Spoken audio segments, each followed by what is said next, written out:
We're still alive. Still, you gonna hear me when I die. Still.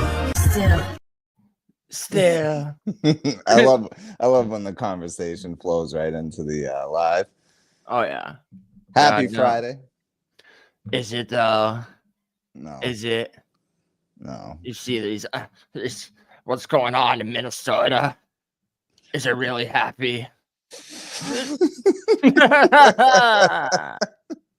What the fuck, dog? I think that's actually a perfect Q prof. I love rolling around my city. Facts, dog. I think it's actually a perfect segue. Already. So yeah, so let everybody pull up, hit the like. I mean, I think we should just dive right into some of this shit for real. Yeah.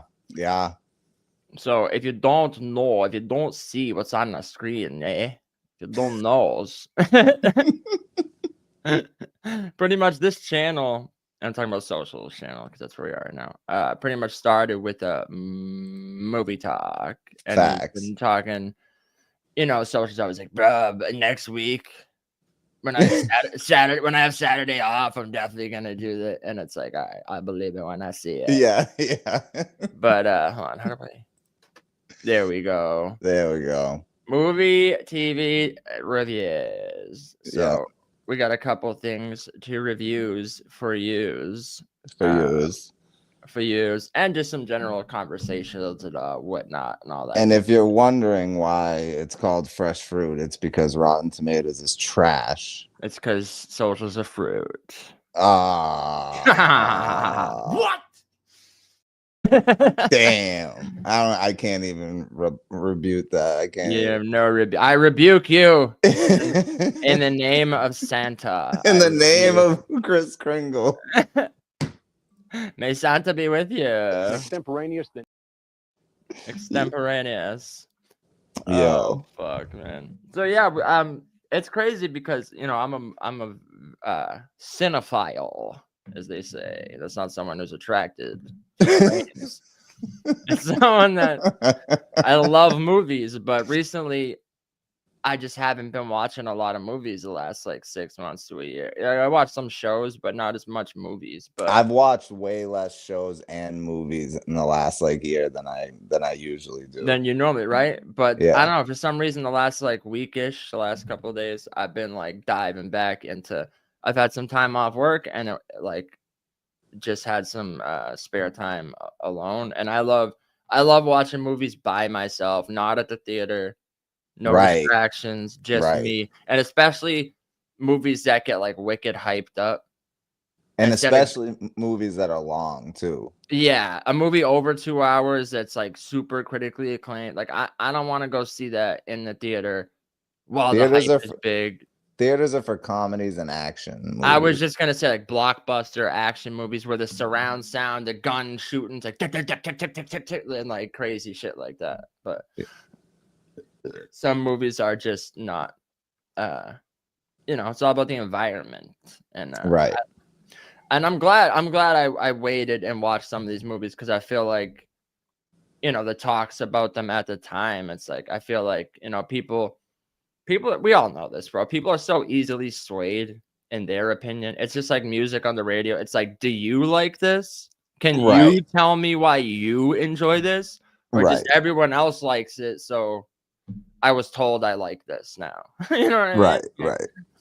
But yeah, so we got a couple movies to get into, but do you want to start with Leo?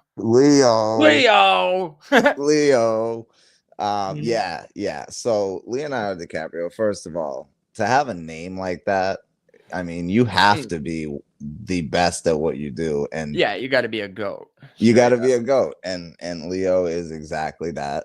No matter what the fucking role is, this dude just kills it. So this movie, man. So you want to start off with the beginning, because I know you messaged me like, bro, I'm like 15 minutes and I want to shut this movie off. Yeah. And then like an hour later, I get a message that was a little different. Yeah. So literally, we're talking about the movie One Battle After Another. If you didn't see it.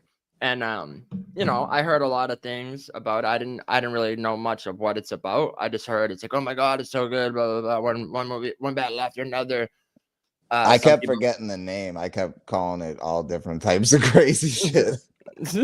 I was like, fucking the next time we battle. Like I was next time like, we bro, battle. I was saying the wildest shit because I could never remember the name of the movie. Yeah, it's kind of a weird name. One battle after another is the name of this movie. And you know, I heard some people say like greatest movie of the last decade and all this shit. I'm like, really? So maybe one of them. No, it's not of the decade. But it's one of the best movies of the year for sure. Right. So I did hear a lot of that. Then I heard like you know, political channels covering, and like some people were like, this is leftist propaganda. I heard some people say even leftists were like, this makes us look bad type of shit. I'm like, how could it be both? How could it both be leftist propaganda and while like a scathing critique of the left at the same time? Right. But I didn't understand why people were saying that because I haven't seen the movie. So, you know, it's like, oh, Paul Thomas Anderson, it's got Leo, it's got Sean Penn. I'm like, all right, let me Benicio del Toro. Benicio. So I throw it. I'll flip you. For I was just gonna say that. So I throw this movie on. You know, it starts right out. First scene, it's like Leo's hanging out with all these black people, and they're like, they're going to raid this immigration compound. The French 35 or some shit. The French 75. Yeah. And yeah, they're like these freedom fighters and shit. But right off a rip, I'm like, immediately I just go, oh no, is this gonna be like a fucking super leftist like wet dream?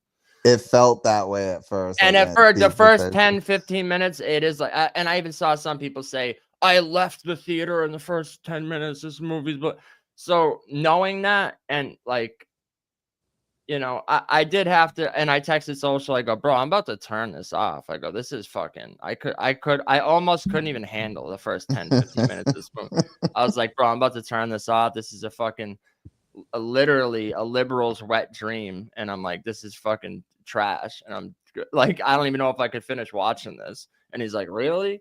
So, you know, I'm like, really? I liked it, bro. Like, right. And with everything I heard, I'm like, all right, I'll give it more of a chance, I guess. So I will say, you know, I think that's a thing though. Like, if you can't, I'm trying to think how to word this. If you're, I think even George Carlin said this, like, if you're so tied to like what you believe, like becomes you, and then you can't even, you see everything not as like a debate or an argument of your beliefs, but as an attack on you. Yeah. Then that's when, you know, you're in trouble. And I think that's the biggest thing with the left in general, is they can't take those critiques. So I did have to check myself a little and my personal beliefs and go, hey, it's a movie. This is the setting.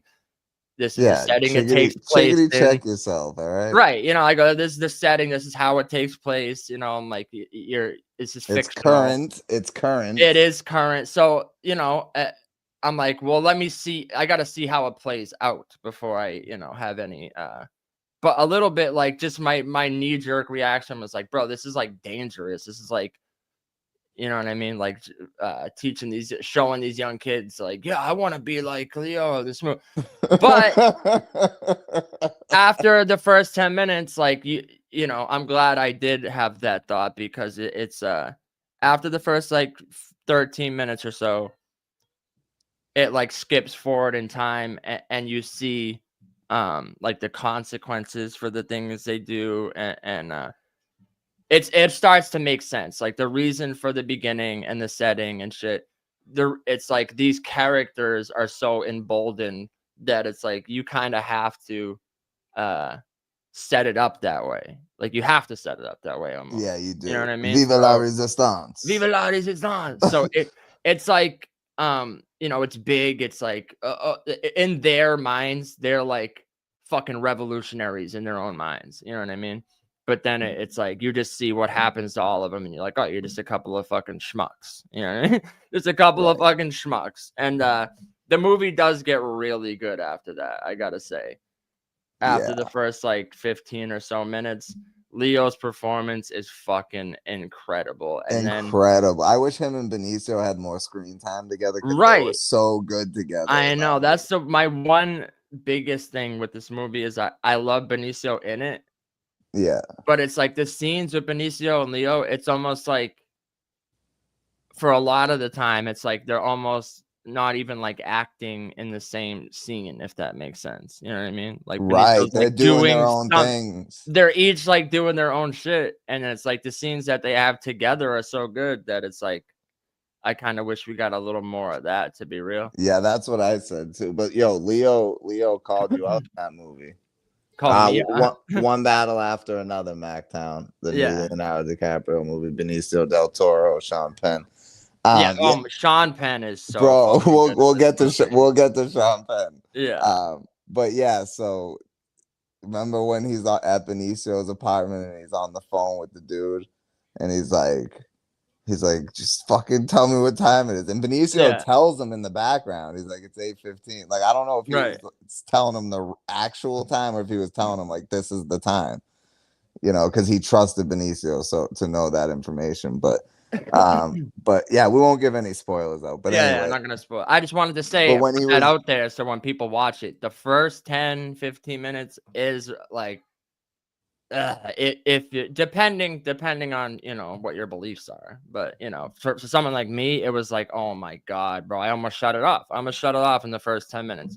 But if you just wait it out, it's not that there's like, it's not because it's boring. I don't want to say it's not because there's nothing happening. No, it's because so what is happening is so like ridiculous that it's. But like, it's quick though. They get to the.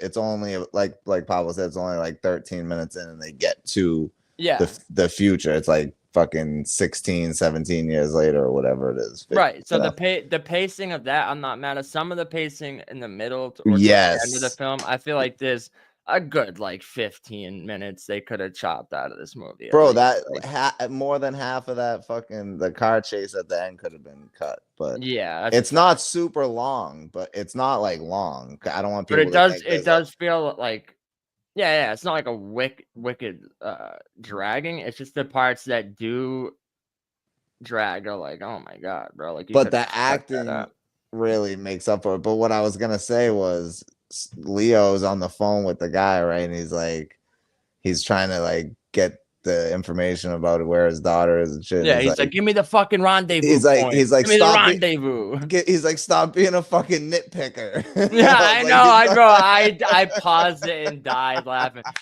He's like, you weasel little fuck, stop being a little fucking nitpicker. And I died laughing because, bro, he was cooking that man too. And then the other dude gets on the phone, he's like, it's a fucking war hero. He's like, you better apologize to him. And then he's like, yo, I'm gonna ask you a question. He's like, I don't know what fucking time it is. He's like, what's my favorite kind of pussy?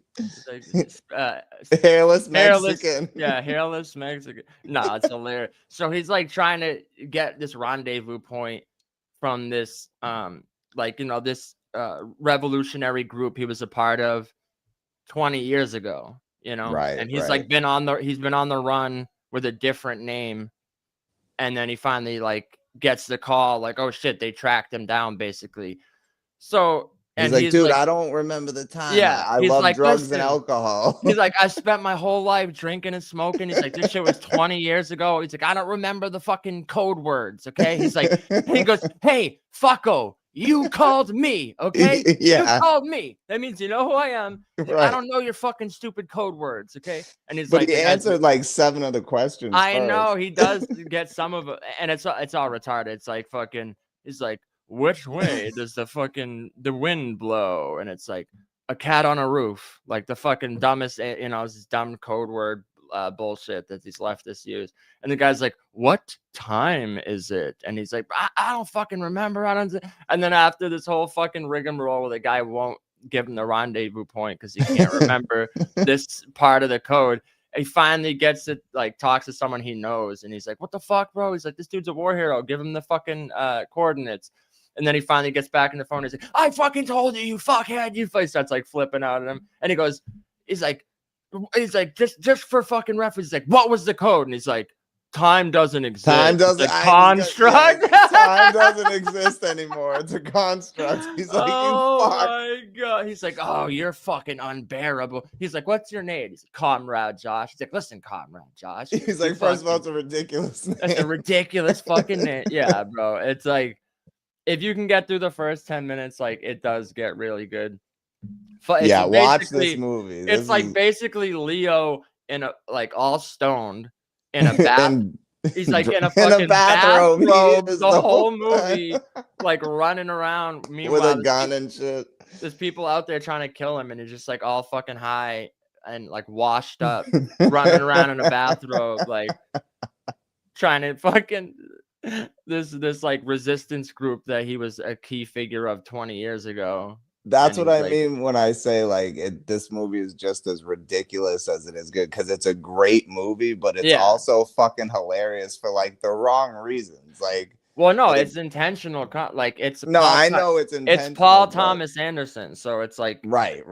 It's partly comedy. Like that's the whole point, and that's why like I don't get how you could watch the whole movie and then walk away and think, oh, this is just leftist propaganda, because it's like, bro, if anything, it's like a critique of everyone. Like the reason I did like this movie, not just Paul because Thomas Anderson is fucking amazing, by the way. Yeah, he is amazing. The reason I like this movie is because it's not just like a critique of this political belief, or it's like it just like almost holds up a mirror and shows how fucking absurd the world is today on every end of every spectrum. Like, right, you know, how like every individual, it's like, you know, the fantastical ideal version of yourself that you think is like fucking you know, making a difference in the world type of shit. Like it's fucking it's great. If you haven't seen it, I would definitely and don't, you know, it is 2 hours and 40 minutes, but it really didn't feel like it. I watched it twice, and the first time it was like a little slow. It felt like, but the second time, you definitely got to be in the mood. You definitely got to be in a certain mood to watch this movie. I will say. Yeah, you got to be. It's not something like on a Saturday night and you're with your lady. You're like, oh, what movie should we watch, and throw it on. Like, it's not like that kind of comedy. You have to feel like I want to watch a movie right now type shit. Yeah, like a work of cinema. You know what I mean? Yeah. Not just like, it's not just like a super bad type of shit. Like you can't just throw it on whenever. Like you gotta be in the mood for like a fucking movie type of shit. You know what I mean? And yeah, it's long. It feels like 2 hours, kind of. I'll say that. So yeah, it doesn't really feel 240-ish. You know, like doesn't feel 240. Doesn't feel 240. It don't feel 240. But no, it's a great movie, great performances. Sean Penn is fucking amazing in this. All right, there's a scene where Sean Penn says, and I'm not gonna explain the context of the scene because I don't, like I said, I don't want to give away too much of the movie. But in this one scene, Sean Penn says, "I was raped in reverse." And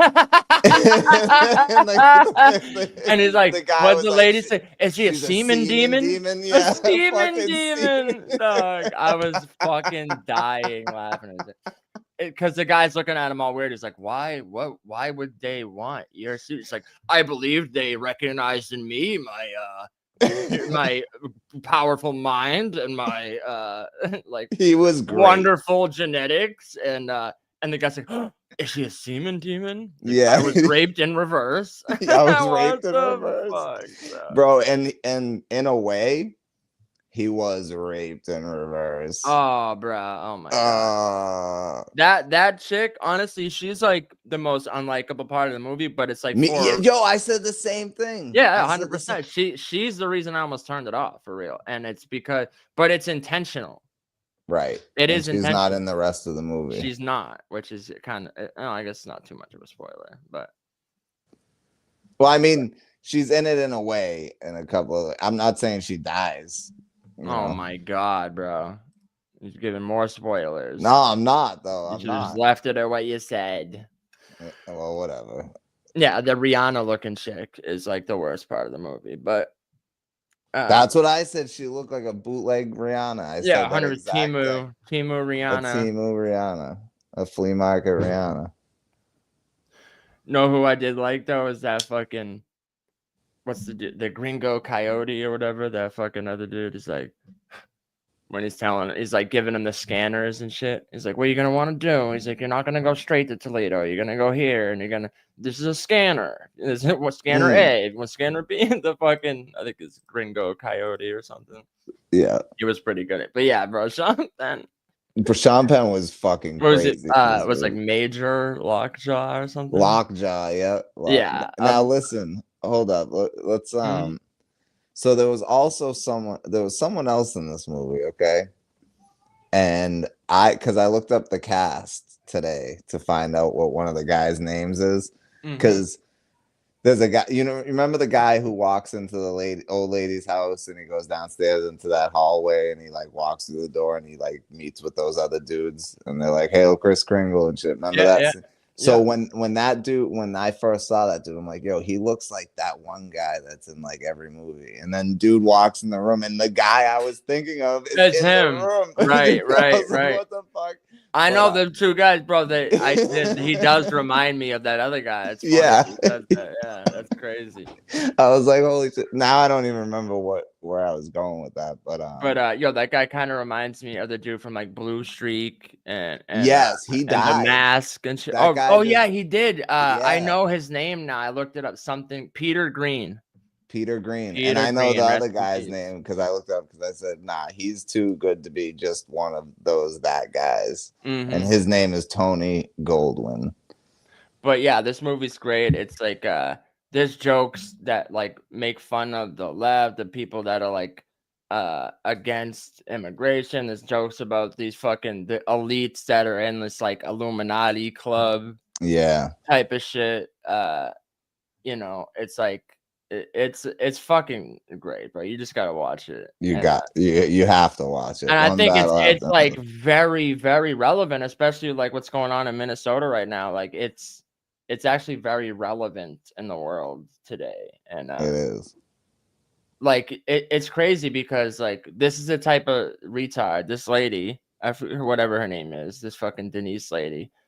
She's the type of retard that watched the first 10 minutes of this movie and like, yeah, I'm like the French 75 and I'm making a difference.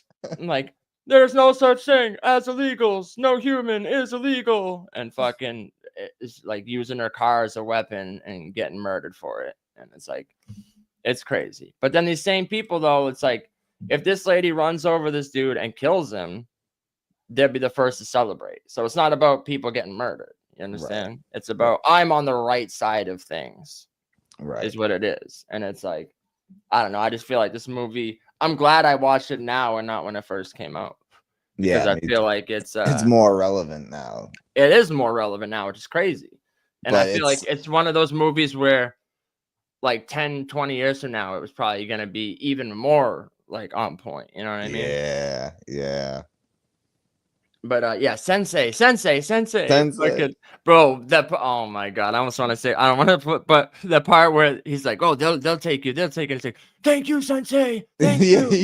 And then they're fucking the kids are like fucking free running, they're like jumping over the roof with skateboards. Yeah, and all of a sudden he's like, what the fuck happened? He's like, bro, he fell 40 feet. And then he's like, did they get my gun? He's like, no, I have your gun. Like that's his first question. He's like, did the cops get my gun? Yeah, right. Oh my god, dude, the acting in this movie was phenomenal. Yeah, but there's someone in the movie, okay? Now I don't remember this person in the movie. All right. But her name is Jungle Pussy. Oh my god, you don't remember Truly Laced, you mean? Yeah. Bro, 100. You don't remember her? She's robbed the bank. She jumped on the counter. She's on the counter. Yeah. Okay, she's like, I'm about to set it off. Literally, I'm like, we ain't wearing no mask because we about to set it off in this bitch. And she goes, I'm Jungle Pussy. That's when you learn her name. That's right. Okay, so hold on. So I looked up who Jungle Pussy is because I was curious. Oh fuck. Okay. Now Jungle Pussy. Should we pull up a picture of Jungle Pussy? Yeah, but hold on. Don't pull up the picture just yet, because I don't want you to see the information I'm about to say real quick. Oh my god. So This chick is an artist, musician, and actress from New York City. Okay? New York City. Genre of music that she plays, UK R&B.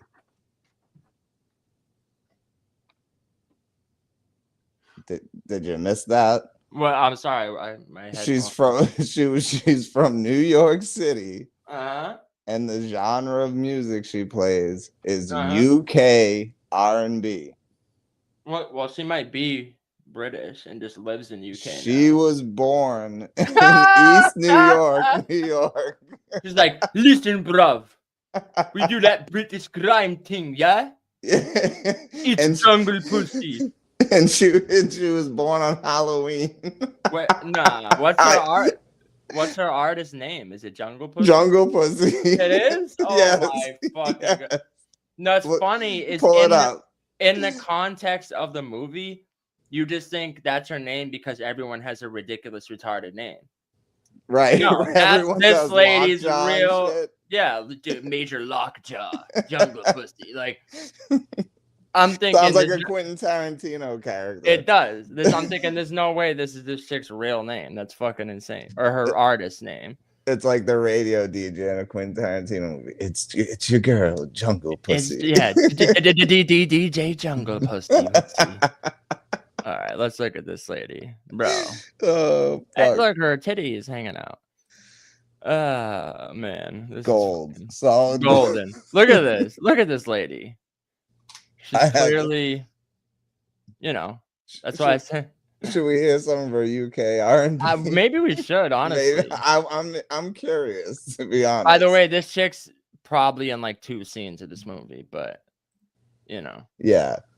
You know who is in it that is, bro, this lady nails every fucking role she's in. Regina Hall. Yeah, bro. She's been around since the 90s, still looks exactly the same, and kills every fucking role she's in. I swear to facts. God. It's insane, bro. Yeah, let's hear some of this fucking... Just putting in Jungle Pussy music is insane.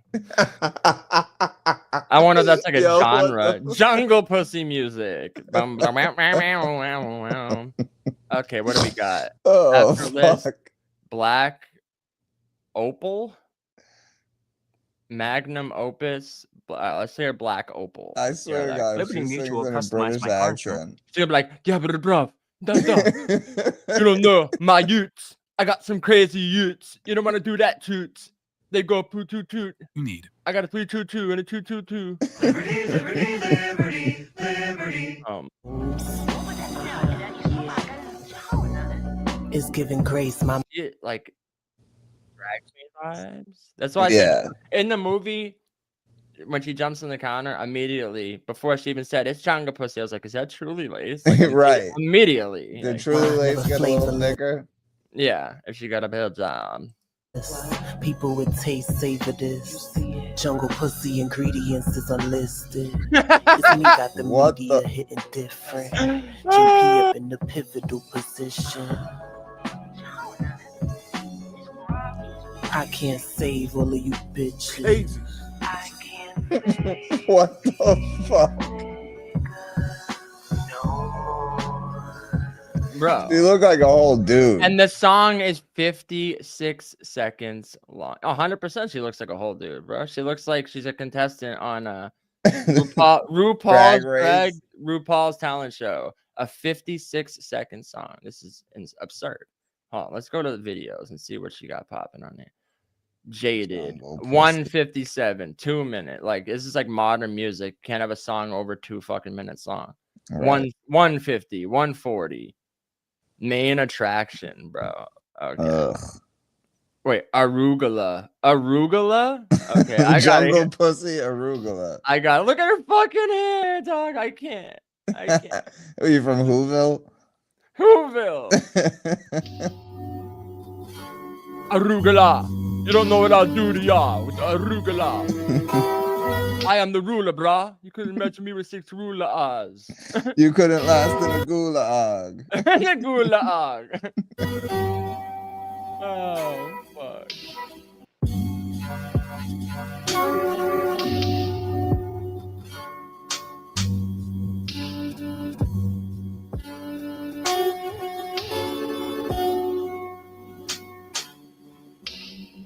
My love long like a tangerine dream song. Meet me on the ocean floor, that's where I been gone. Don't play me low key on your ukulele. Cause me pain, call me crazy, then call me a lady. Of course, No. I wasn't gas, No. not at all. Nah, you never claimed me. Made sure to tell your friends you know me cause I'm famous. Congratulations, maybe I'm jaded. I could have sworn I seen you loving things you said you hated. Wasn't I the one to make you love the shit you hated? Introduced you to beet juice and artichoke. Acting funny in front of me now you're Don't introduce. She said, I introduced you to beet juice and artichoke. Like, before he met her. I don't want to meet beet juice. Before he met them, he didn't know that beet juice was a thing. Right. Wow. Or speaking of fresh fruits, I introduced you to fresh fruits and artichokes. You don't miss me, you just know I want my back broke. Wig smashed, get my eggs cracked, I don't know. It's all fun till you notice we not equally yoked. I may be sexy, but I'm not a joke. Is that why it's called jungle pussy? Because there's a tree in that jungle?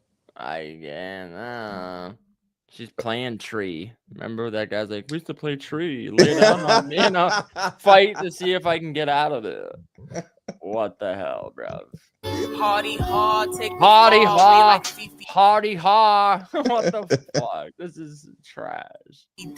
Sometimes I give in to sadness. Sometimes I go to sleep. Sometimes I go to sleep. Right. What the hell? Sometimes we all go to sleep, I think. Sometimes I go to sleep. It's hilarious.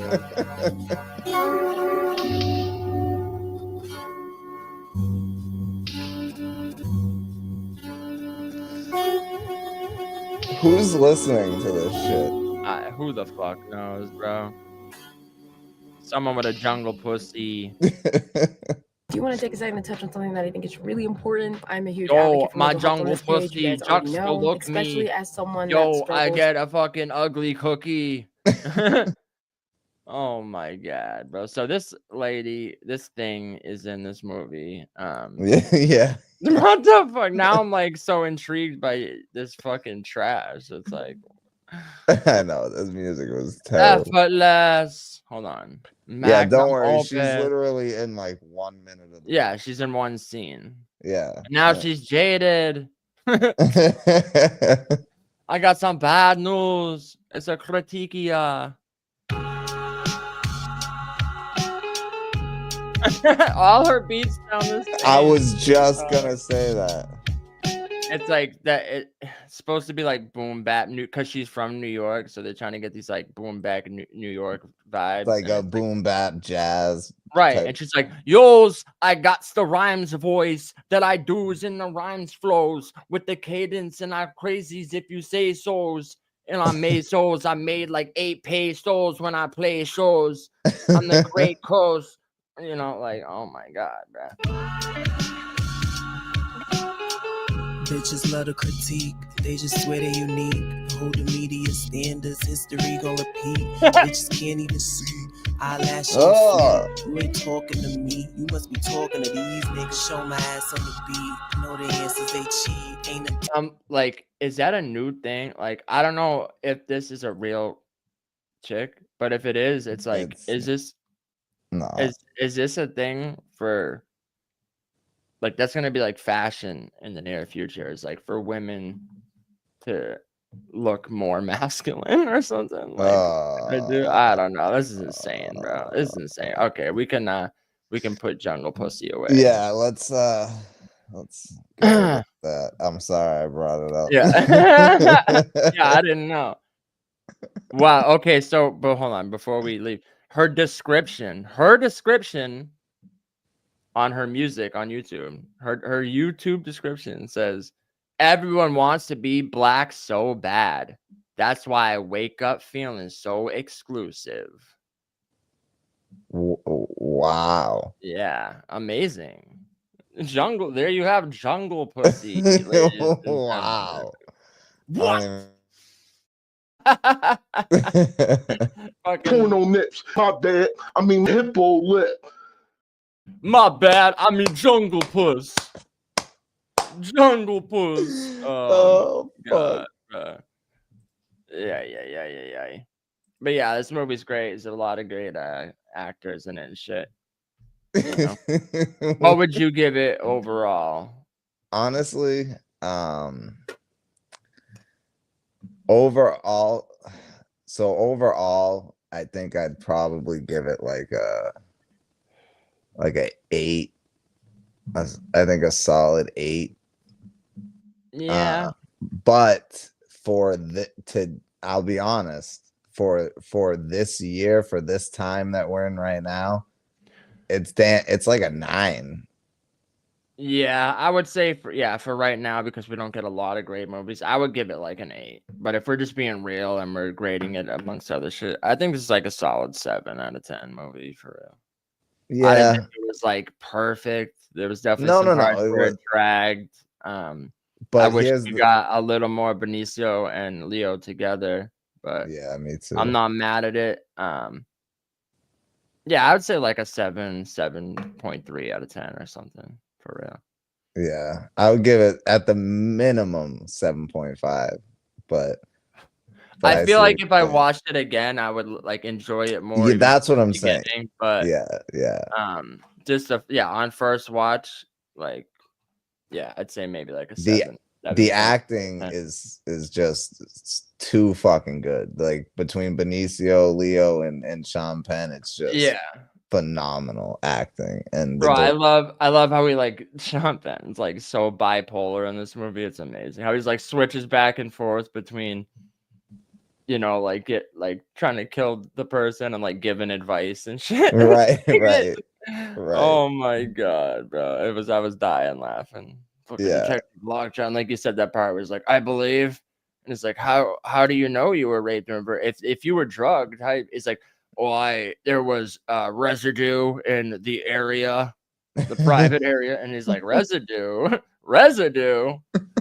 Oh my god, yeah, that's fucking great. Yeah, I was raped in reverse. Right. He's like, it was my private area was sensitive. There's some residue. A semen demon. Semen demon. That's hilarious. There are a lot of semen demons out here. Just want you for your sperm. Is he all right? For real? That's for Jungle Puss. Is he all right? Is he all right? Jungle Puss, all right. Oh my god. So, yeah, that was pretty good. You want to go into the next one? Yeah, what do you got? What do we got next? Well, fuck it, let's do the fun one. So I just watched Final Destination Bloodlines. Yeah. And I've seen all the Final Destination movies. I'd say to me, the first one, fucking classic. Devon Sawa, you know, the way it's set up, it's like what set up the premise for it. Now it's like a franchise. Is it one of my favorite horror franchises? Not really, but it's like it's always like a good watch just to see how the deaths play out. If you're like me and you like slashers and you like just like ingenuitive and creative ways to show people die on camera and shit, it's pretty cool. You know what I mean? You sound like based Andy right there. Yeah, there's more than one way to skin a cat. If you like creative ways to murder, yeah, love watching. That sounded insane, but he's right. He's 100% right. So, you know, there's a couple. I don't know like which one's which. I always forget. I know there's the one where they're driving on the highway, the logging truck like traumatized everyone for 10 years. You know, anytime on the highway, you don't want to be behind a logging truck because you're like, oh my god. Fucking, I seen the Final Destination with this in it. Yeah, so, I was behind one today actually. You know, some of them are better than others for sure, but so I didn't have like super high expectations going into it. To me, it's just like, oh, another Final Destination movie. But I gotta be real. everything you want out of like a slasher style Final Destination film, you get in this movie. Absolutely. The kills are amazing. Yeah, and just the opening, the opening scenes are always crazy. And no, this opening scene is by far the best one. I feel like before they even had the premise for this whole movie, and before they even decided how it was going to play out, I feel like they spent most of the time thinking of this opening scene. Probably. And it's fucking amazing, bro. Like normally how the Final Destination start, it's like you're just waiting to see the action. You could give a fuck less about the characters, for real. You're just waiting to see everybody die. Yeah. This opening, I was actually like intrigued from the get-go with this opening, and every point along the way where something happens, like a fucking thing will turn off, or a cube of ice falls out of drain. I'm like, like the buildup is all, it's all working in this scene, and just the cinematography of it, like, just looks fire. And then once the shit starts happening, it's fucking crazy, utter chaos. And then where the movie goes from there, it doesn't let you down from how it started. No, it doesn't immediately. So once the opening scene ends, and then it's like, it does like a jump cut in time, and it like opens up on this other person. I was a little like, right immediately my expectation is like, oh, the rest of this movie's not going to be as good as the opening, But yeah, I really like the premise. The whole premise I liked. It's like, it doesn't, with the Final Destinations, like you don't even have to like suspend your disbelief that much. It's like, of course it's absurd, like you can't cheat death, basically. It's like, okay, so you just, as long as you buy into you can't cheat when you're supposed to die, like that's pretty much it. That's the only rules that you got to know. And it's just entertainment. It's fucking pure entertainment of watching these people.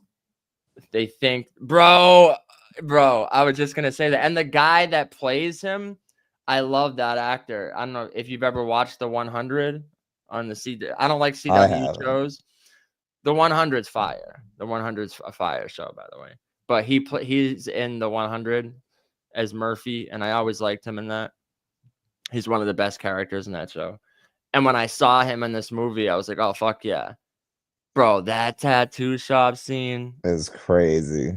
It is. God, dude. When so this dude has like piercings all over. He's like, I don't even believe this shit, bro. He's like, bro, stop fucking texting me. And when you see the text, the girl's like, are you okay? Did it get you? Did it get you? Did it get hilarious? Yeah. But then when the fucking chain attaches to his like bull ring nose, like his nose ring, and then it starts like lifting him off. I'm like, oh my god, bro. I was like, I like. There's very few things in horror movies that make me like physically squirm in my seat. Pause. That might sound crazy, but like they make me like. That was crazy, bro. But I'm saying like it. I can't sit still like watching something like that. Only certain things like fingernail removal that always like kind of creeps me out and like makes me start like fidgeting in my seat, like like. And that scene, like I was physically uncomfortable watching this happen. Like, and then when he's like trying to balance on like one part, and then the chair's like moving and shit. I was like having like a physical reaction while watching it. Pablo had a seizure. I'm moving around. I'm like, bro, get out, fucking undo that fucking chain and get the fuck, like, I was ducking and dodging. So yeah, there's some great fucking deaths in this movie. It's everything you want out of a Final Destination, Absolutely. They don't like it's like it introduces the characters, it sets up the premise, and it doesn't spend too long with like, oh, a love interest that doesn't matter, that you don't give a fuck about. Right. You know what I mean? Like they most kind of movies do. Yeah, they do. And they kind of cut a lot of the fat that's in earlier Final Destination movies with like, you know, like I'm not saying there's no like relationship between characters and there's no like chemistry or like, but it's they just like cut a lot of the fat of like unnecessary bullshit in other movies, and it's just kind of straight to business. But there is a lot of connections. That's why it's called Bloodline. Bro, death is like, I'll wipe out your whole fucking bloodline. I'll fucking murder your whole family tree, bruh. Don't fucking play with me. Don't play with me, bruh. I'll kill your whole family. But of course, the Candyman guy that's in all the other ones, he's in it. You actually got a little bit of a backstory on the Candyman guy that's in all the other ones, which is kind of cool. The guy that works at the morgue and he's always giving the people advice and all the other final. Oh yeah, you get a little bit of a backstory on him, which is kind of cool. But yeah, bro, the deaths are great. And deaths are like some of the best I've ever seen. Right, and the pacing of them is what's also great, because there's parts where it's like, you know, in some of the other movies, it's like one person will die and there's like a good 10, 15 minutes in between where they're like trying to learn about death's curse, and then maybe another one will like this movie is just like murking people off every 7 minutes. Someone's getting killed. In the best ways. In the best way, and also like maybe more than one person, like they died and this one dies, and it's like holy shit, like your collateral damage. You collateral, don't fuck with death, bro. When you intervene with death, it gets messy. That's obstruction. That's obstruction of justice. What? Death is like, don't obstruct her in my justice systems. I will have you held in contempt. I will have you held in contempt. Contempt of death. Contempt of death. Nah, this movie fucking rules. So if you haven't seen it, I would say this is the opposite of like a one battle or another, where anytime you could just throw this on, anytime, any day. Hell, even I've seen it already, and I like, you know, if I'm scrolling through looking for something to watch with my girl, or you know, even by myself, and I'm just like, oh, okay, throw a fun in the background, right? Throw a fun movie on, like for real. It's one of those movies where like you don't even have to be paying that much attention the entire time. Like you could check your phone, you could go to the fridge and go get a drink real quick, come back. You're not missing anything like crazy important. You know what I mean? Except for the death. Unless it's a death, which, you know, you got to time it right. But also the storyline is good for a horror movie. It's one that's been used a bunch of times for other movies, but the way it's used in this movie. Yeah, the way they tied it in to the Final Destination series, I was pleasantly surprised with I love horror. Horror is probably one of my favorite genre, if not me too, one of but my favorite. They're few and far between, especially. Yeah, there's not a lot of great horror movies these days, but this was one of them. This is more like a fun horror movie. I think the only thing that could have brought this a little further up was just some gratuitous nudity. Yeah, you know what I mean. 100%. Throw a couple of bitches with their titties out, and this is like a 9 out of 10. You know what I mean? Right. But yeah, for what it is, to me, this is the best Final Destination movie. Probably up there with the first one, obviously, because the first one had good acting and shit, or good actors anyway. I think it might even be a little better than the first one. Yeah, as a watch, it's just that when the first one came out, it was like something new, something right.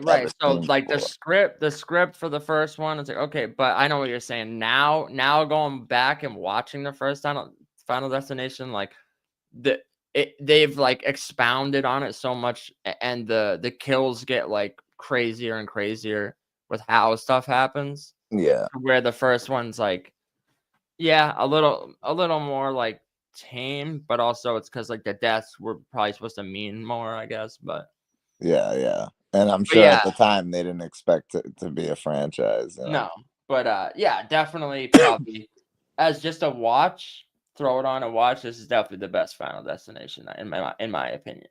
And what do you give it? Let's do a what do you give it overall as a movie, and what do you give it for a horror movie? Overall, as a movie, Yeah. I don't know, like a 7, I guess, 6.5, 7, as just like a piece of cinema. Yeah, maybe like a 7, 6.5, 7. And like the acting's not gonna blow you away. Right, It's right. Like, So as a horror you know. movie for horror fans, what do you say? Yeah, I'd say it's like an 8, 8.4 or something out of 10. If you I- like horror, like this is kind of a must watch for modern horror fans, you know. Yeah, absolutely. Especially if you feel like you haven't seen a good one in a while. Yeah. Definitely watch this. If you want to watch some crazy deaths. Crazy. And I'd say, yeah, just watch the first scene. If the first scene don't hook you, then it's just not for you, I guess. You know? Yeah, that's a fact. If the opening scene doesn't make you want to keep watching, then you probably just want to shut it off. Right. But I mean, it's Final Destination, so it's like if you've seen the other ones, you kind of know what you're in for. You know what I mean? Yeah. But yeah, I'd say as far as like the deaths and like the way they set it up and how they did the story and shit. Yeah, and how they look too, like how the deaths look. Oh man. You know, we're fire. It wasn't like too. Sometimes you'd be watching a movie and it's like so ridiculous and it's like clearly computerized, like computer graphics and shit, where it's like it almost takes me out. I miss like old practical effects.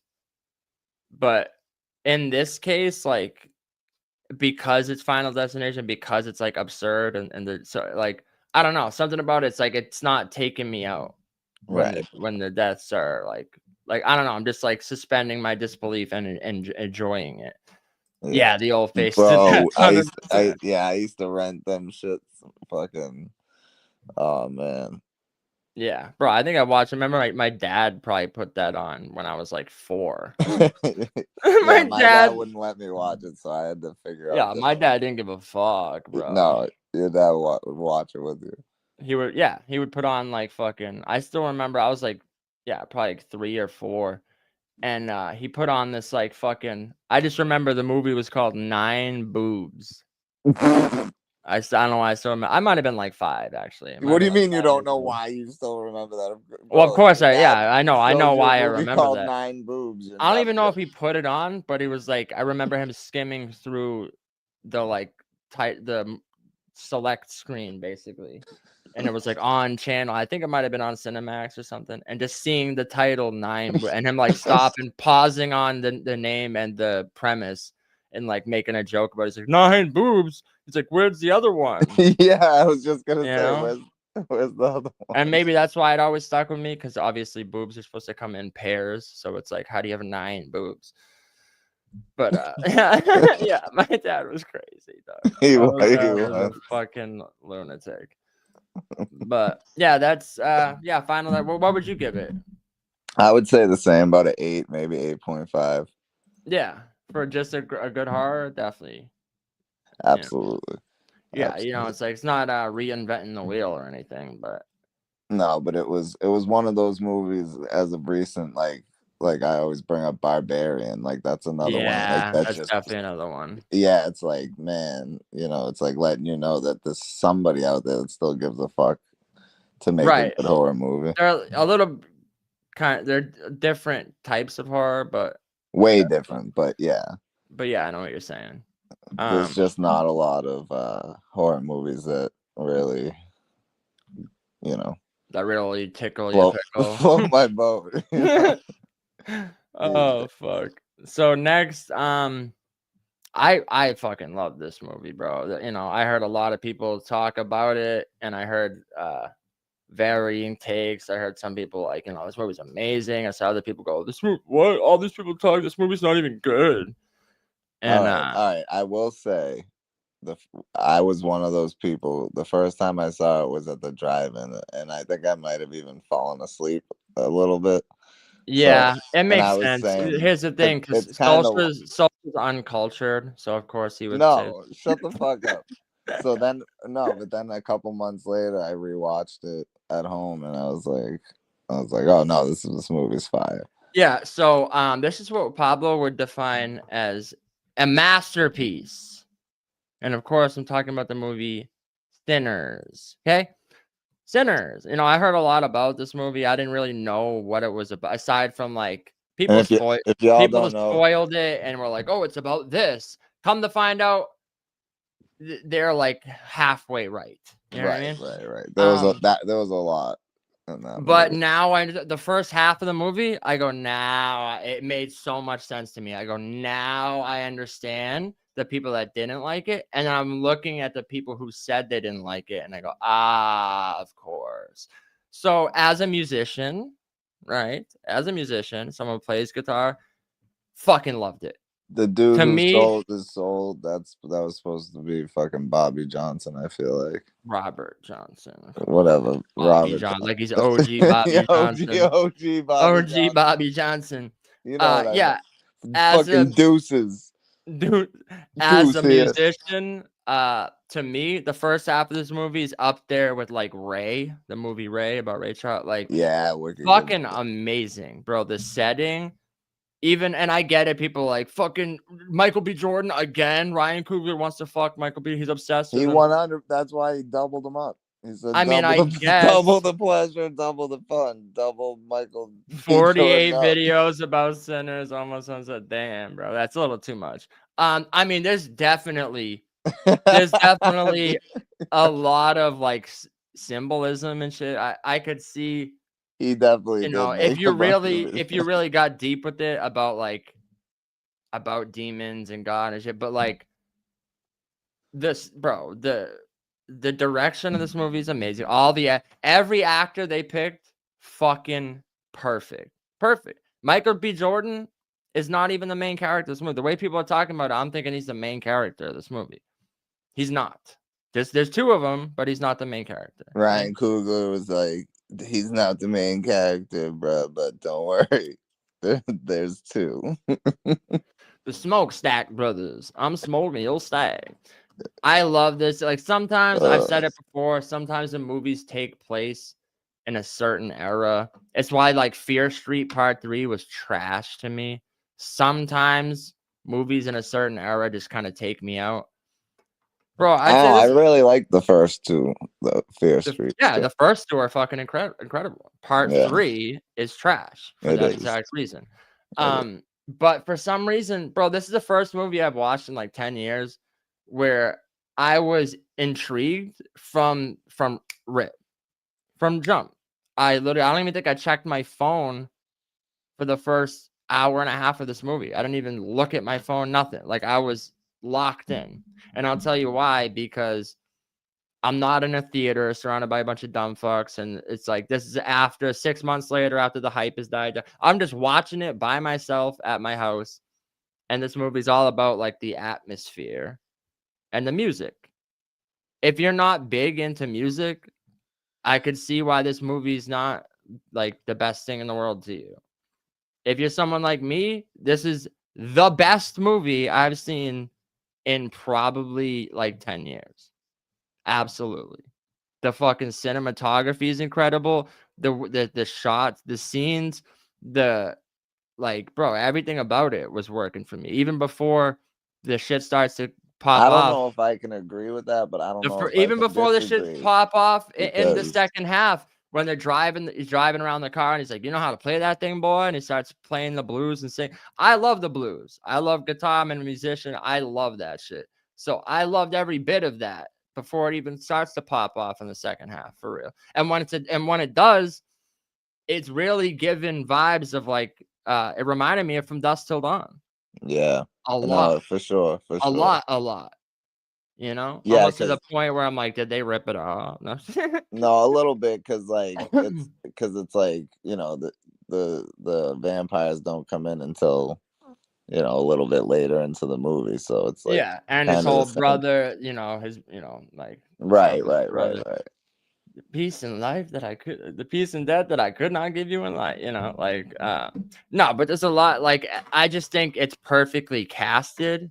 I think even Michael B. Jordan, it wasn't like too much the subtle nuances between the different brothers. Let me ask you, What? do you think they could have maybe not made them twins and got another actor to be Michael B. Jordan's brother? They could have, yeah. But I don't see, honestly, I don't see how that changes the movie that much. The only thing that could do was you risk the other actor not being as good and then diminishing the film. Honestly, even if they got another great actor, I don't see that making this movie any better, to be real. Especially for Ryan Coogler didn't even think that. He was like, no, it's two Michael B. Jordans. End of story. Facts. But I like there's a lot of things that I just liked about the movie. Like I said, the casting, that old black dude that plays the keys. Yeah, shit. He's in mad movies. You see him all the time. He was in Heist with Gene Hackman's and shit. I always forget his name, but that dude kills it. The fucking Asian lady, fire. Yeah. Like everyone was just perfectly cast. The doorman, cornbread. What you been doing out there? That guy, perfect person to play.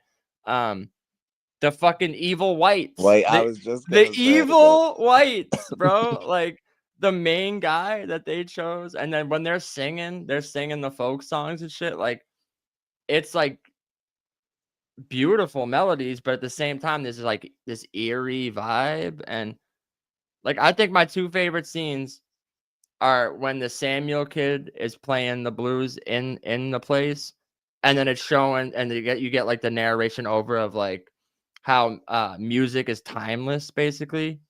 Yeah. And it's showing like all different types of, this like fucking African tribes banging on djembes, and then it cuts to like, a fucking Asian dude in makeup and like playing the Chinese guitars and flutes and shit, like basically saying music transcends all of that shit.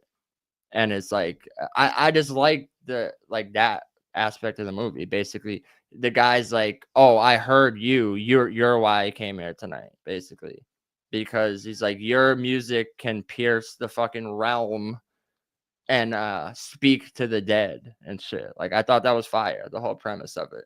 And the actors they got were perfect, bro. The evil whites, when they're singing fucking Rocky Road to Dublin, like it's that, I'm telling you, bro, like on paper, a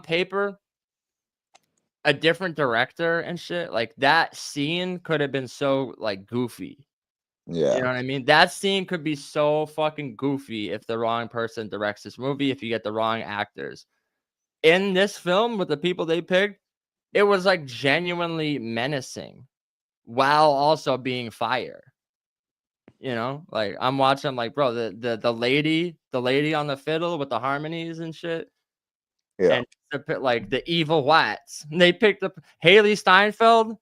Fucking incredible. She's been a great actress since True Grit. Ender's Game, another one of my favorite movies. Ender's Game.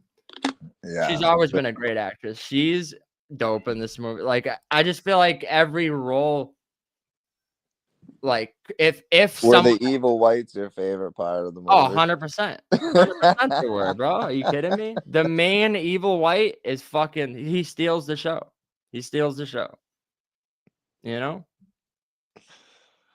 The evil whites are fucking, like, tell me, if you've seen the movie Sinners, tell me the evil whites aren't like the best part of the movie, bro. Like the guy's so fucking menacing, and then when he's sitting there, he's just like picking on the banjo when she goes outside to check their temperature, basically, before they like, oh, we don't want to let him in. We'll send our white out there to check their temperature.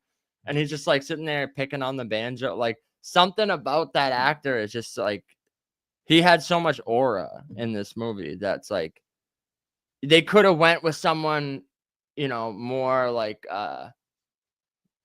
just had like a more bigger, domineering, like maybe like, oh, he just looks creepier. But the fact that it's like the subtle ways that this guy was like unsettling. I felt like just worked so much better. And Yeah. the fact that it's like they're not, instead of making it like absurd, like, oh, we play devil's music. It's like, no, they're fucking singing folk tunes and shit, but just they're giving it such like a fucking eerie vibe that it's like, I don't know. To me, it was working. Everything in this movie was working, and that's why I loved it. But you know, that's because I'm a musician and shit, and I love that type of shit. So, and then just like the little choices they make, like there's a part where you know, the Asian lady's like, come on in, motherfuckers. And if you notice that, like, every scene up to that point in the movie is in widescreen. There's like the two black bars. There's a black bar at the top and the black bar at the bottom. When that happens and they all start rushing the barn, the two black bars like disappear. They go up and down, and it enters like full screen. And just that subtle like nuance of when this like major chaos starts to break out, and you see it go from widescreen to full screen, and it's like the whole image, it's like taking up the whole screen now because there's all this chaos. And it's like not until the battle ends where you see it cut back down to widescreen. Like just little shit like that. Watching it, I was like, oh, that's fire.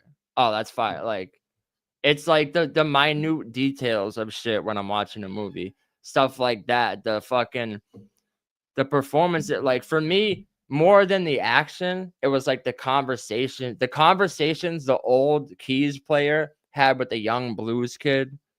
And he's talking about, he's like, nah, this is our thing, and he's like schooling him on blues and shit, like, and like the whole conversation he has is like, he's like, I had many run-ins with the devil. He's like, if he comes here tonight, he's like, you're gonna have to get through me, like, type of shit. That fucking, like, I don't know, just I think it was the casting is really what made, like I said, on paper, like this could have been a decent movie, different director, different actors. It could have been like decent, you know what I mean? But I could see for someone else, they would have liked it more if it was like more actiony, if it popped off like a little sooner in the movie. Like I could see someone else feeling that way, but just me personally, I loved that. I think the first half was absolutely needed and set the tone. And I'd say this music, like, when people say, oh, Sinners, and it's like, oh, this movie about vampires, like, to me, it's more about God and music than it is about the vampires. They're more like number two when it comes to like maybe even number three. They're not even the number one thing that this movie's about, for real. So when everyone's talking about it, like it's just a fucking and the vampires vampire are just a metaphor for something else anyway. Yeah, 100%. So I mean, there obviously is like some social commentary along with it. You know, it's like these black brothers trying to buy this property and shit. So obviously the guy selling it to him is this like old white racist dude. And then, but there's like parts of the movie though where like I'm agreeing with the fucking evil white vampire, you know, where he's telling him, he's like, oh, you think, he's like, you think this dream is gonna work? He's like, he's like, fucking the guy who sold his property. He's like, that's his nephew right there. And like they all share one consciousness, so he knows everything they know and shit. Like, you know, he had a point. And then when it's like the other dude's like, oh, why? Like, who gives a fuck? We could be together forever, type of shit. Like, you know, like, I don't know. There's just a lot that I liked about this movie. Now there was like a couple things I'm like, okay, you could have done this, you could have like done, but nothing like major to me. Nothing jumped out of the screen. There was no like one actor that, like, and I'll give you a perfect example. Gangs in New York, Cameron Diaz. Every time I watch that movie, she's the only thing wrong with that entire movie, masterpiece, 10 out of 10. Nothing wrong with it, aside from maybe a little bit of Leo's accent here and there or whatever. Cameron Diaz jumps out every time. Worst thing about a good movie. I just don't. There wasn't that thing in this movie for me that like took me out. You know, it wasn't like, oh, this fucking actor, this is taking me out. Like the set design. All right. I'm just saying the color grading, the set design, the setting, all the. Are you like saying this is a better movie than Gangs in New York? No, I didn't say that. Oh, okay. I'm just Did asking. you miss my point? No, My I got your analogy? point. I was just clearing things. There's perfect films that have a thing that makes them not perfect. You know what I mean? Like got Cameron you. Diaz in Gangs of New York. And I'm just saying, like, I didn't notice there wasn't any of those to really like jump down a bunch of points. So am I saying this is a perfect movie? No. Obviously, like I said, there's things I'm like, okay, I did feel like some of the actions, like it's a little rushed at one part. I'm like, you could have let this simmer, let this resonate a little more, had a little more of a battle at this part. I felt like, just like little things. But then they kind of make up for it at the end, though, too. So it's like, while I'm watching it, I'm thinking that, like, oh, this part. But then once it's over as like a complete film, I'm like, well, no, because they kind of made up for that with this, and they kind of made up like, so I don't know. Mo, to me, this is like a 9 out of 10 film for real. And the way people like now, to me, watching it, I understood why it was so like hyped up by people, but also understood why other people like, this isn't even good. Like, I understand why. If you're not into the type of shit that like I said, that Pablo's into, if you're not like heavy into the blues and music lore and God and fucking folk tunes and the Rocky Road to Dublin and shit, like, yeah, maybe you're not Pablo and if is you're into not everything Pablo, that exists. oh my god! I'm just saying, if you go into it expecting I'm just just like a high octane fucking vampire movie, that's not what you're gonna get. No. So I could see why, to some people, maybe they were like, oh, okay. But I'm just saying, personally, for me, I loved it. I fucking love this movie. What do you feel about it? I give it like I would say like a 8.5, 8.7. Yeah. I'm not saying it's now my new favorite movie and I'm gonna go rewatch it all the time, but like, No, it's absolutely one of the best movies of the last like 5-10 years. I think. absolutely. And 100%. maybe like 6 months from now, if I'm sitting there, if I'm trying to find something to watch, I'll throw this on again 100%. And when I watch it, maybe I will look for a little more symbolism and Yeah, there was a lot. There was a lot. I noticed that on the second watch there was a lot. Right, but it's hard to watch a movie like that at the drive-in. Like, yeah, no, I could sense it at the drive-in, yeah. Because then you're stuck in your car, and therefore, I see what you're saying. But it's very atmospheric too, and it's a lot about like, I'd say, how some movies like the music is like a character in the film, kind of. Yeah, that's the case for this movie. So if the music is one of not only it's like one of the biggest characters in the movie, and you're at a drive-in, and it's like, I don't know how good the audio quality is, and you're stuck in your car, and you've been having to piss for 10 minutes. Like, yeah, I can see it not being the best setting to watch this film in. But, yeah. But at the same time, like, obviously there's like, this stuff about like good versus evil, the devils and shit, and music in general. But like the scene with the preacher, and he's telling him like fucking, like, I don't know. It's like, I didn't walk away from this movie thinking like, oh, this is like promoting the devil type of shit either. You know what I mean? So no. But I don't know. Maybe I'd have to watch it again. But just, yeah, as a movie, I thought it was dope for real. And I know I'm like late on that. Everyone was like, oh, listen.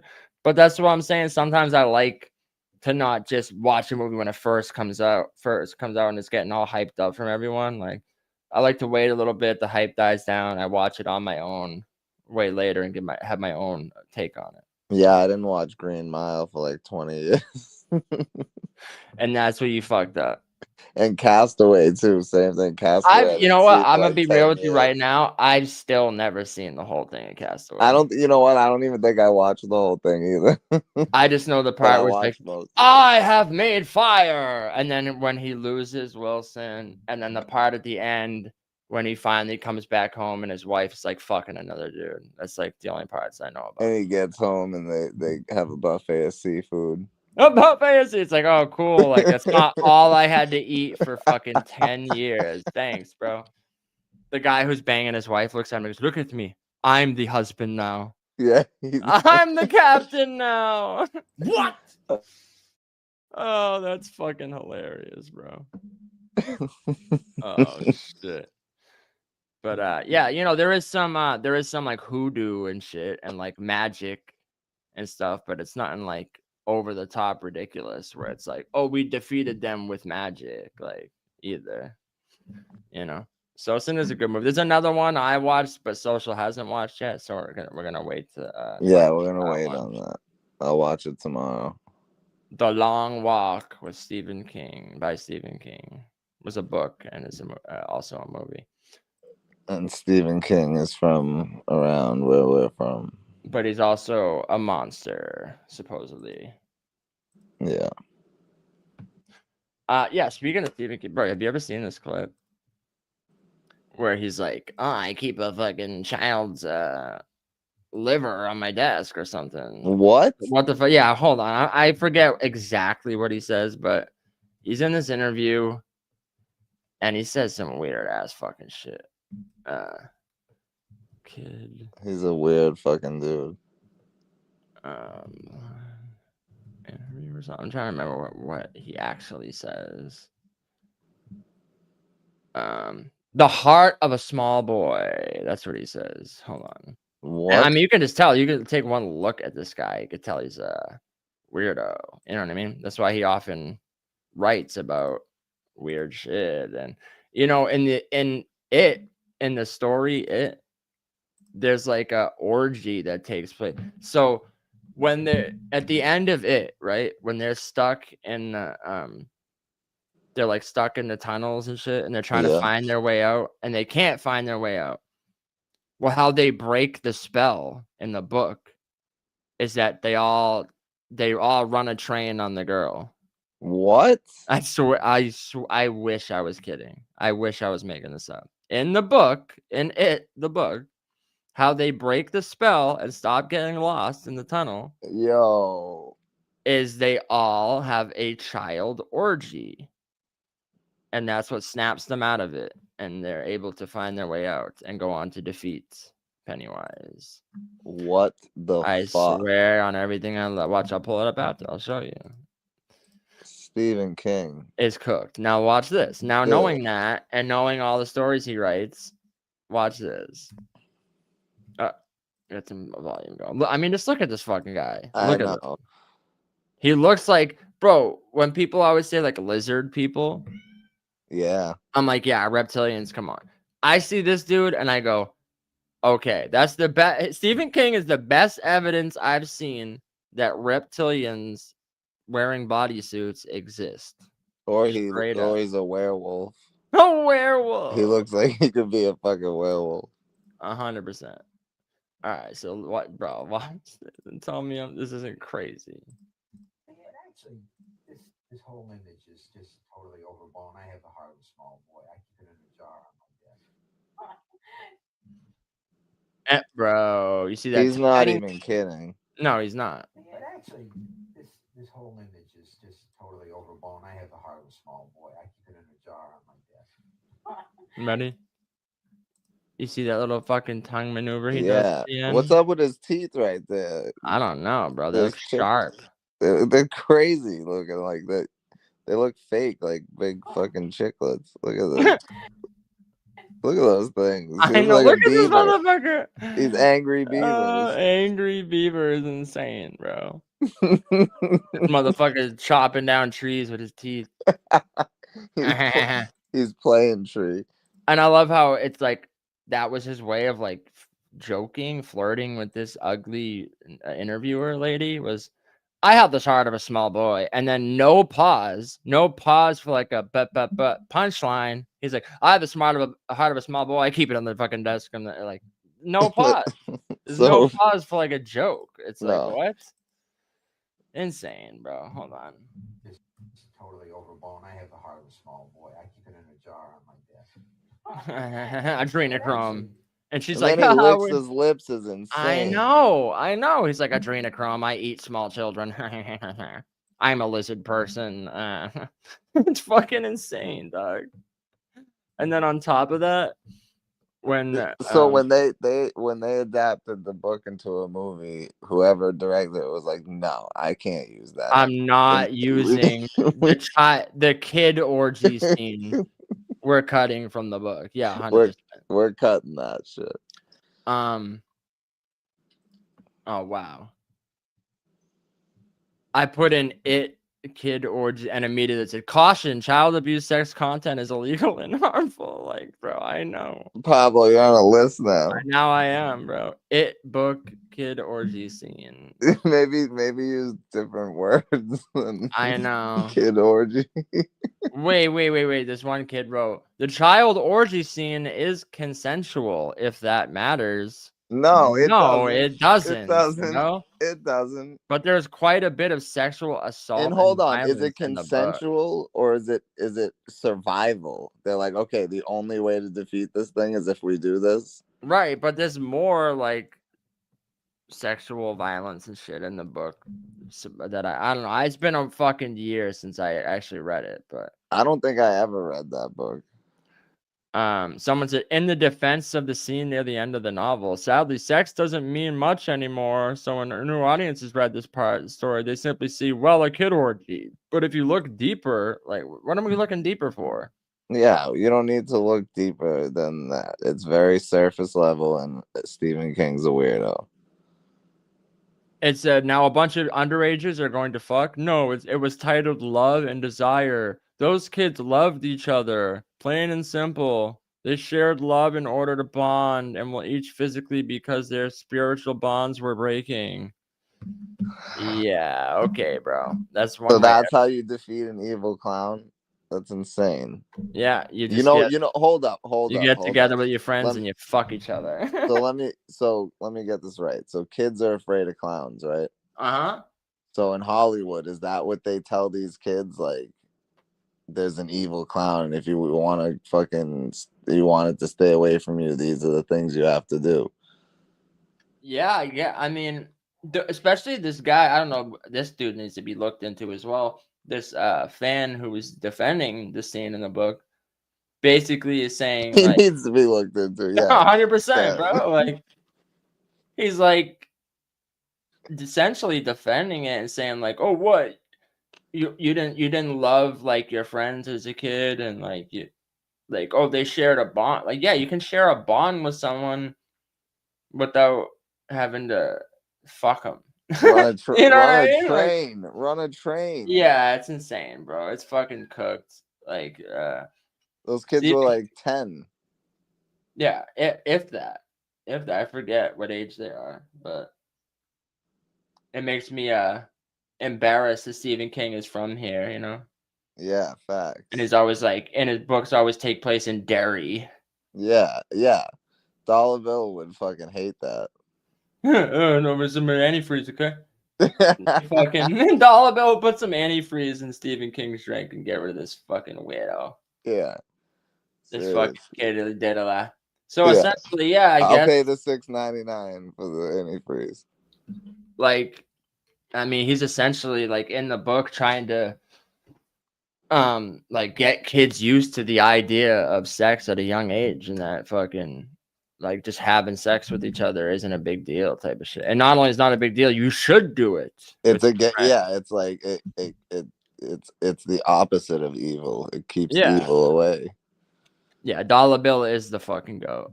Dollar Bill is the goat.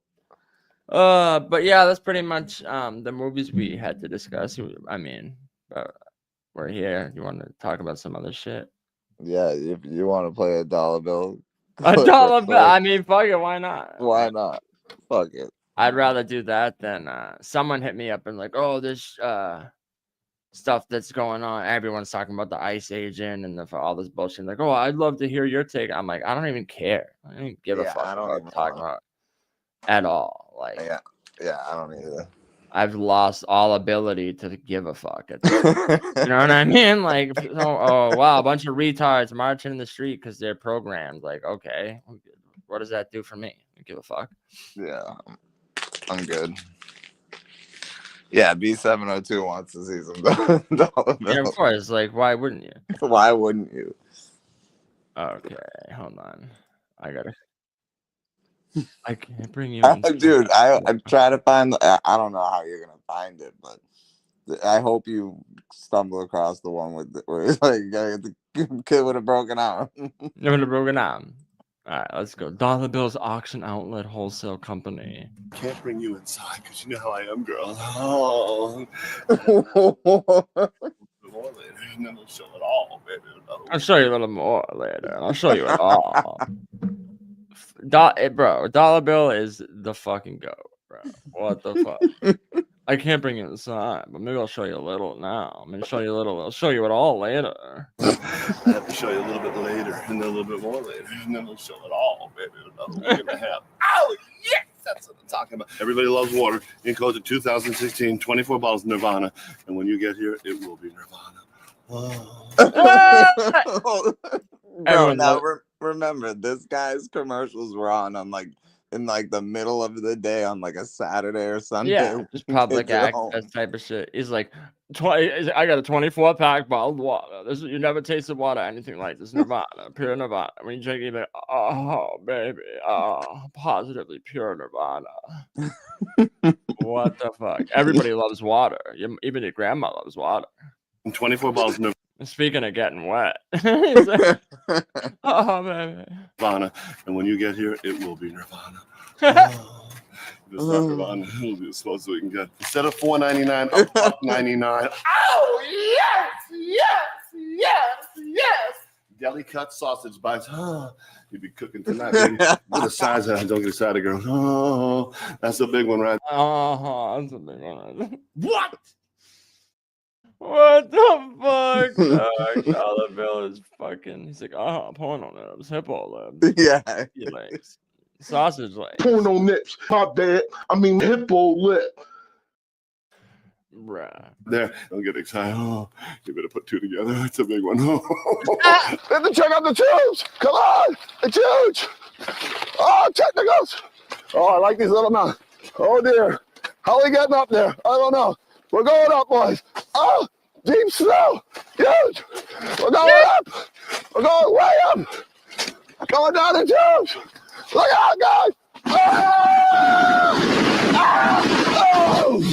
Brutal. You love the tubes. Love the tubes. It's huge. Huge. Flexible wire. So tubular. He's like, dude, you want to come get these tubes? Dude, these tubes are going to sell out by tomorrow. Oh my God. You're going to get him like, all the tubes are gone. Oh. He said, we're going down the tube. He did. See you in a few weeks. That's what I'm talking about, mama. What the fuck? Tell me this isn't the guy. Dude, this fucking guy, man, is the best. Yeah, absolutely. Discount World Furniture. Yeah, this is a good one too. They're all good. I know. Dollar Bill. We're talking about Dollar Bill here. They're all good. Oh. I want to sell you some water. Oh baby.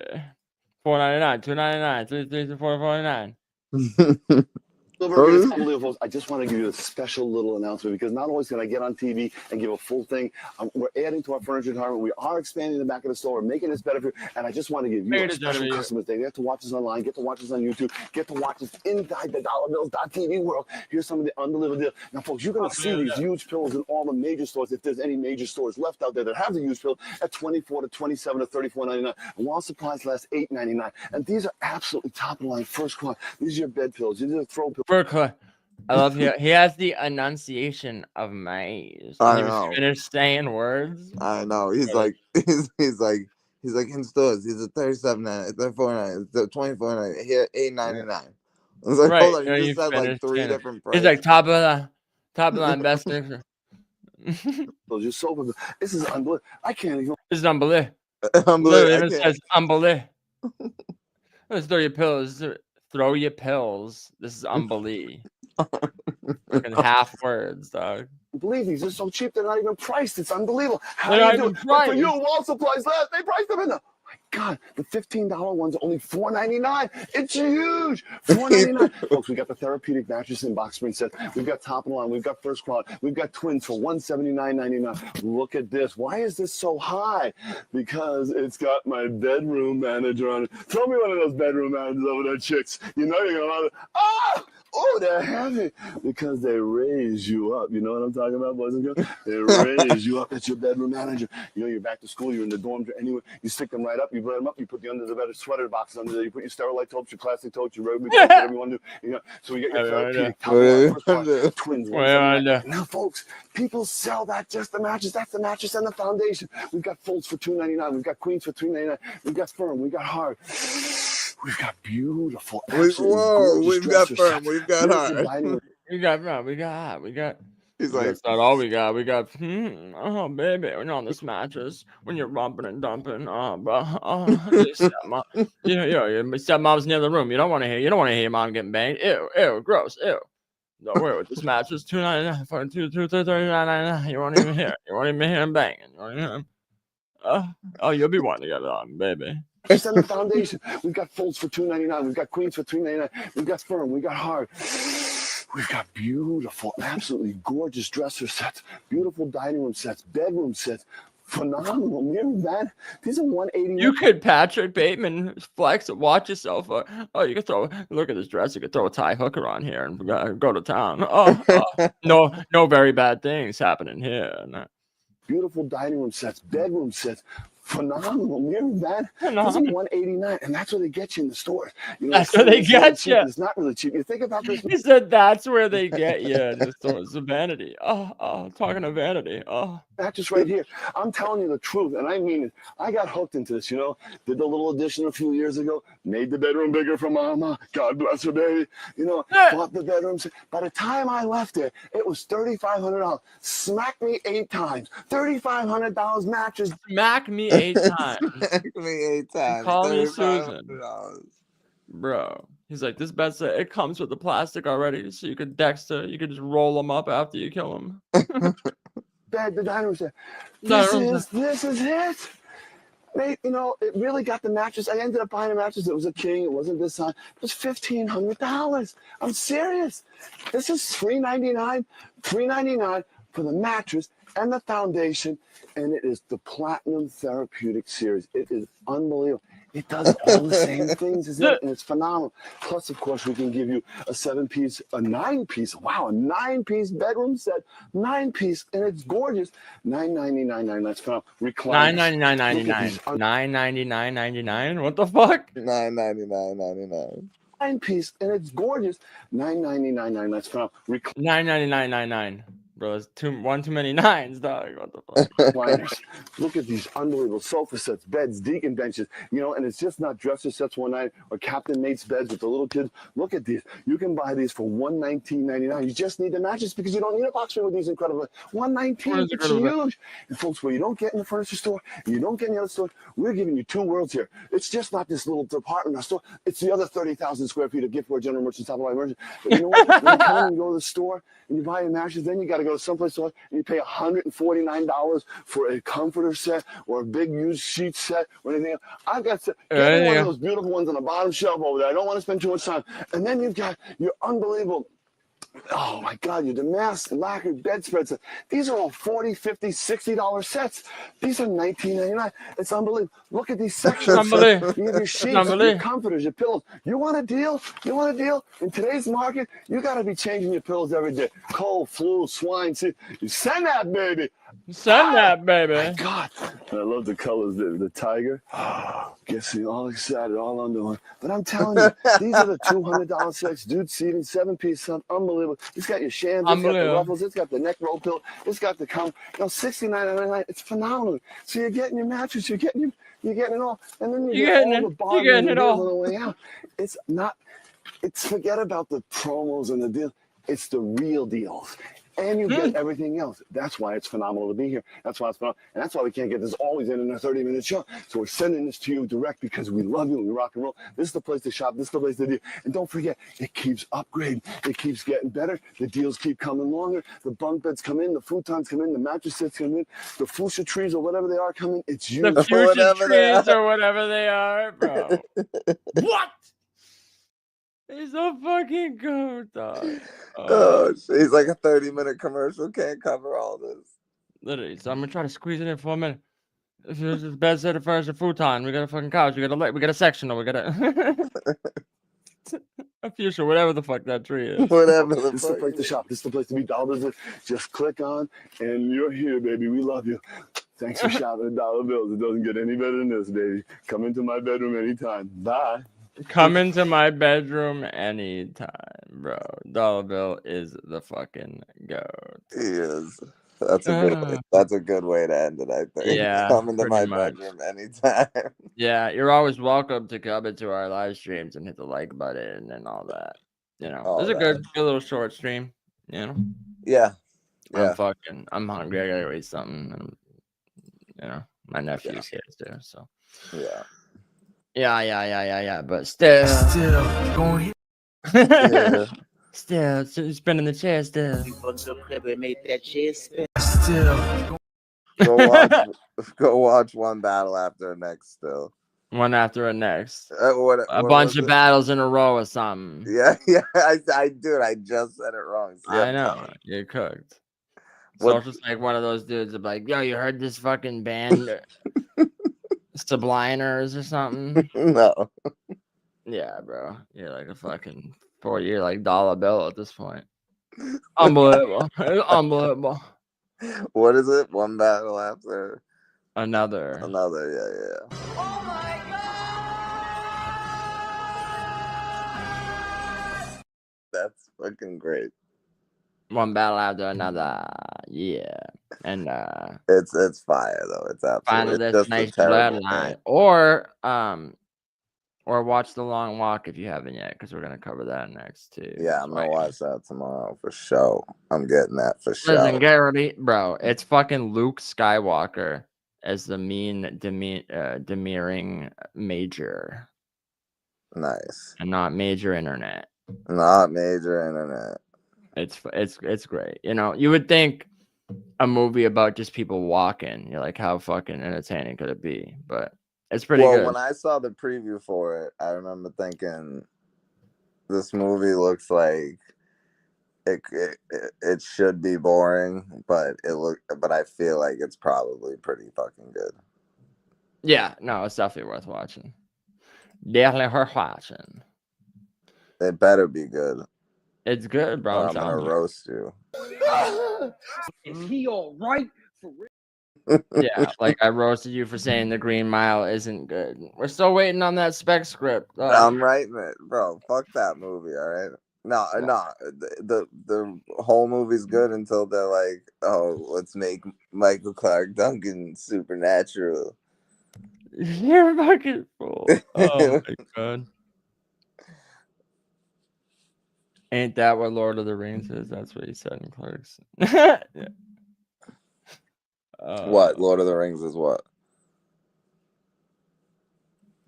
On Clerks 2? He was talking shit about Lord of the Rings. Yeah.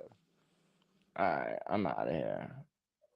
I'm fucking. Speaking of Clerks, this fucking chip joint with this fucking faggot down. People just walking. Yeah. He's like, oh, the fucking Lord of the Rings is people walking. Yeah, it is. Yeah, exactly. But you know, and speaking of, me and Pablo sat through the whole third Lord of the Rings movie in theaters. I know, it was brutal. I had to piss the whole time. It was fucking awful. And speaking of that, let's end it where we should end it. No, 4 false endings. All right, I'm out of here. See you later. Bye. Is it over? Is it over? It's over. Protect the ladies. Go home. And protect the kids from Stephen King. Ooh. We're pulling out. I'm already out.